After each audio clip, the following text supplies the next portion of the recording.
as people that have been here for a long time, like, what is that like? What's that like to be in a situation where the way you've done it is no longer the way it's done? And then, like, what do you do to overcome that and, like, stay motivated? I know for me, some of the things that have come up have definitely, that you sit there and you're like, okay, I don't know if that's going to work. And is this going to continue to work? And because at the very beginning, there were so many changes at the very beginning, and you had to get on with it, and you had to keep up with it. And if you couldn't keep up with it, more than likely you were losing it, and you either wanted to leave, or we still didn't have a lot of high turnover, but we did have some people that were just like, no, this isn't for me, because they feel they didn't they didn't put in their mind that it's a new company.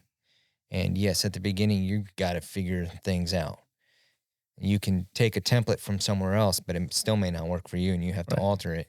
And when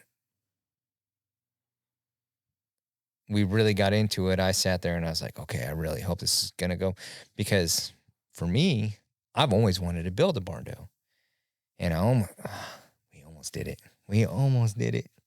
Um, but we're almost there too. So I wanted to be here. So one, I could learn it. And I could learn that whole process instead of going through school and getting what school tells you how to build, because it's different when you learn something here and go out to the job and do it. Something engineers need to figure out. Right. Here it is on paper. It should work this way. No, it does not. That's funny. How about you? So, obviously, when I first started, I had not been in a role like this before. And I started out with you being my teacher, Yeah. which was a challenge in its own because as amazing and as motivational and insightful as you can be, you are not a teacher. Nope. Um, and so you learn on the fly, you learn in 5-minute conversations. And at the end of the day, in those days, you ran with it and you asked for forgiveness, not permission. Yep. And so This is the way. this is the This way. is the way. And in a lot of ways, that is no more, Yeah. thankfully. Now we have SOPs and we have things in place as like standard procedure. And you're always going to have a unique situation at the end of the day. But the point is if you can't adapt, you're doing a disservice to your clients. And so, you may have 10 clients on your board. Some of them started an old process, some are in a new process. But at the end of the day, these are still their homes. It's still their home building experience. And you may be dying on the back end, but your clients don't need to know that. You need to be adapting, making the best changes for them. And sometimes that's the new process and not the old way you were doing it. And then, just from my standpoint, I have seen probably a million changes at this point. And some of them have been great. We trial tested some of them, and some of them didn't work out the best. But at the end of the day, if they're not working, then we'll adapt it and we'll make it something that does work. So it's been great to have a team that is focused on best client experience, what's efficient for the team, what's good for all of the sales consultants. And so some of those things are in place and they may not be necessarily how I would do them, but I can see the greater good for the team as a whole. But yes, adapting is necessary if you're going to be with this company. Less so now, more in the earlier days when it was kind of run and gun. Less so now, where it's a more calculated step. It's been thought through, it's been trial tested. We're not just like throwing things at the wall and seeing what sticks. So that's definitely been a bigger change, is just more forethought into what we're doing now and how those processes are changing. I love it. And I love that because you got to practice what you preach. Mhm. And I do. And so, like I tell people all the time, the success is in the people. Like in the beginning, I mean, I can visualize and I can make things happen and like rattle, shake, and roll. But like, I'm not a teacher. I'm not. Everything lives inside of my brain, Mhm. and I never forget anything, and it's always just there. And it's like, unless it's something important or significant in my personal life, and then I'm like, oh yeah. But random information just lives in my brain, and I know this about myself. I know that my expectation is that like this is how people operate, and I'll just like give you the guideline, and then you just going to do the same thing, and that's not how the world works. And so like the necessary steps of change is if I were working for myself, I couldn't find someone that would outmarket me or sell me. Like I could just move and gun and move and gun. And that's the difference in like work, like just having a job that you pay yourself versus having a company. And so some of the things that we did in the beginning was like, I need to be out of every role in the world because I need to be locked inside of a bubble where I can just dream and vision and concept and then like start putting the pieces in play to like make that a reality and like, pioneering. That's what I'm good at. I'm really good at, there is no trail, there is no road, there's just a mission and I will blaze one. And like, in my mind, I'm like, I'm cutting the trees down. I'm making a way, like follow the trail. They're like, there's not a trail.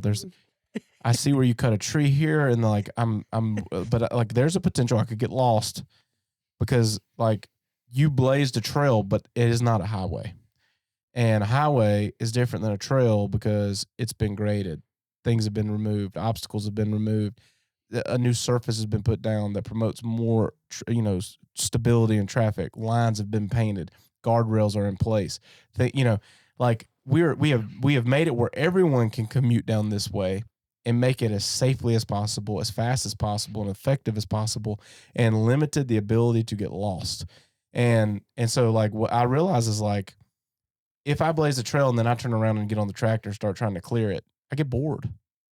And I'm like, well, look, at least it's gravel now. And you're like, yeah, but like I need a road. And I'm like, so then I'm back out there and I'm trying to lay the asphalt and I'm even more bored. And so I'm like, all right, there's got to be somebody that likes driving tractors and laying asphalt, and then somebody to come along and paint the lines, and then somebody to install the guardrails, and somebody to run a study on where we need to put guardrails. Like that is what building a business is. And so like I identified that myself very quickly, very, very quickly. But the thing was this is like I am a person who I don't stop and think and overthink and overanalyze. I'm just get it done. And in those early days, if we didn't have a job, if we didn't have a client, if we didn't have a deal, if we didn't have a thing, there was nothing there to do. And so it was go get it and like ask for forgiveness. Fine. I don't care.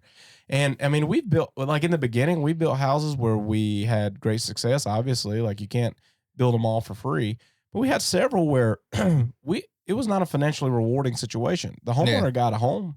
The homeowner got what they wanted. We didn't win. They did, but it helped us learn.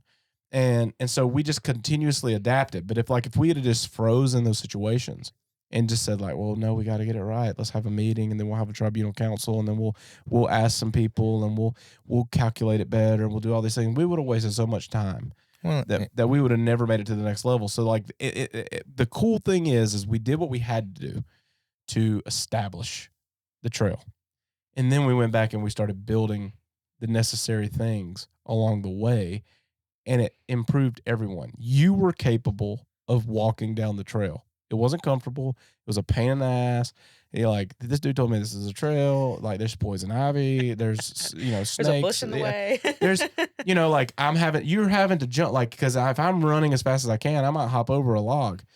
And then when you come along, you're like, let me climb over this freaking log because it wasn't calculated. And now I know what helped me. Yeah. I lived in Alaska 10 years for coming working for you. That's so you have to go out and just find a trail anyways. That's right. Well, talking about that, let's but I want to say like the houses that we did at the beginning, our first 10 to 20 houses, their experience is 100% different than what everybody experiences now. And 6 months from now, the ones that getting their experience now will be different from the ones 6 months from now. 100%. It's no different than buying a early concept and then seeing all the improvements, right?